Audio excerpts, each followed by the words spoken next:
the treatment taken, and then the sleeping habits of the clients and the eating habits of the clients, all we have to assess in history of present illness. So all of this will included in health history. Okay, and then there will be past medical history. Under health history only there will be past medical history. In past medical history we have to assess what if some disease has occurred to the client previously, or he had some disease or not, we have to assess. So for example, if in his childhood if he had some disease like mumps, measles, etc., we have to assess, we have to ask the client that if you had any disease previously, or if he had went for any surgeries, any operations. Okay, and we have to ask for if he had any allergies, any mental diseases, accidents, injuries, surgeries, blood transfusions, then herbal or dietary supplements, all if he had taken or not, all of this we have to ask them. Okay, am I audible? Yes, ma'am. Yes. Okay, okay. If you have any doubt then please ask. Okay, then we have to see the family history. In patient's history only we have to again see the family history. In family history what we have to see, information about all the family members, like the client's grandparents, his parents, his brothers, sisters. If they are living or dead, we have to assess everything. If any family members have died, then we have to see the cause of death. Okay, and then if they had any health problems, like if they are having diabetes mellitus, cancer, heart disease, etc., we have to assess everything. Then we have to see for the lifestyle or high risk behavior, what lifestyle they are following, we have to assess for death. Okay, then we have to see if they are having the habits of smoking, if they took alcohol, if they have the habits of substance abuse, we have to assess for their pattern of sleep, we have to see if they exercise or not, and their healthcare facilities, what facilities they are taking for their health. Then we have to see obstetrical history. In obstetrical history what we have to see, menstrual history, the last menstrual status, then history of pregnancy, then labor and complications of pregnancy. If they are having any complications during their pregnancy, we have to assess for that. And history of children, how many children they are having, we have to assess. And if their children are having some disease, we have to assess everything in obstetrical history. And all of what points I have now explained, all of this will come under health history. So after taking proper health history only, we have to proceed for health assessment. So after taking proper health history only, we can go for health assessment. So next will be purpose of health assessment. So first one, to establish a database of the client's normal abilities, risk factors that can contribute to dysfunction, and any current alteration in function.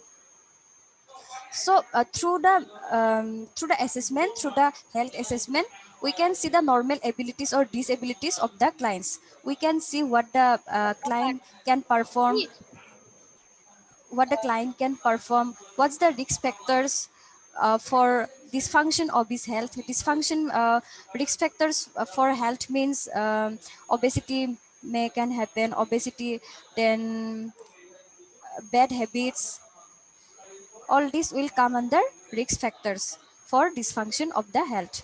So to establish a database of the client's normal abilities, risk factors that can contribute to dysfunction, and any current alteration in function. So, so through health assessment, we can establish a database of the client's normal abilities or disabilities. Then next point, to get a clear picture of the client's health status and health related problems. We can assess the So in next point, we can assess the client's normal health status. If he is in normal state or he is having some problem, we can assess through health assessment. Or if he is having any problem, we can plan some treatment plan according to the health assessment.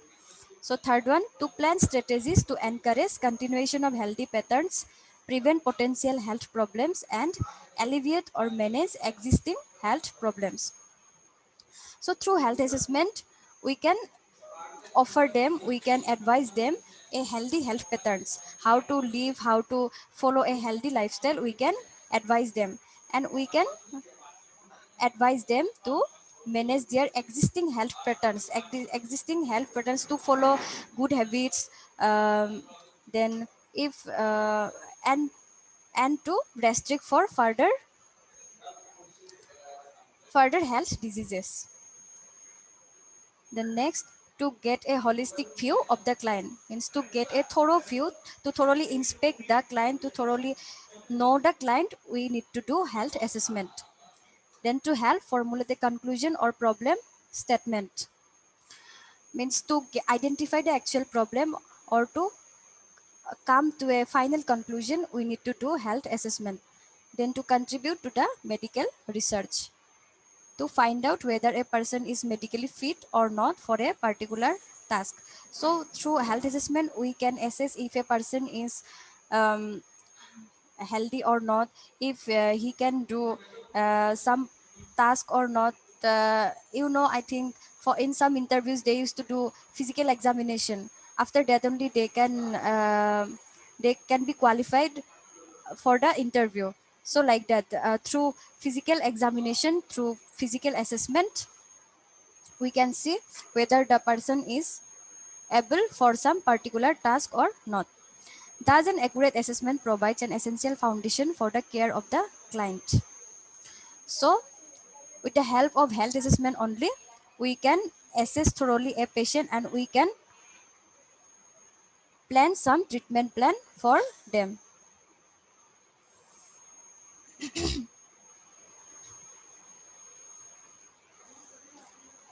Okay.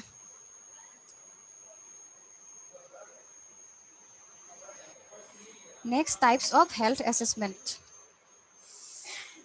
So in types, there are comprehensive health assessment, ongoing partial assessment, a focused assessment. So in comprehensive health assessment, it includes health history and complete physical examination, and is usually done when a client enters a healthcare setting. So comprehensive health assessment means, um, in this assessment we have to assess the client thoroughly. In detail, we have to assess the client. It includes health history.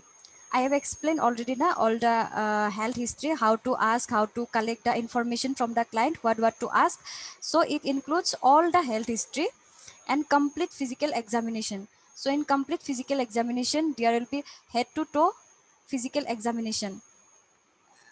From head to toe, we have to inspect the client, we have to examine the client. So in comprehensive health assessment, it includes all the health history and complete physical examination, and is usually done when a client enters a healthcare setting. So whenever we go to a hospital, or whenever we go for some inspection of our health, they used to assess us, they used to assess our health. So as soon as we enter a hospital, there will be some health assessment to plan the treatment. Then ongoing partial assessment. It is one that is conducted at regular interval during the care of the client.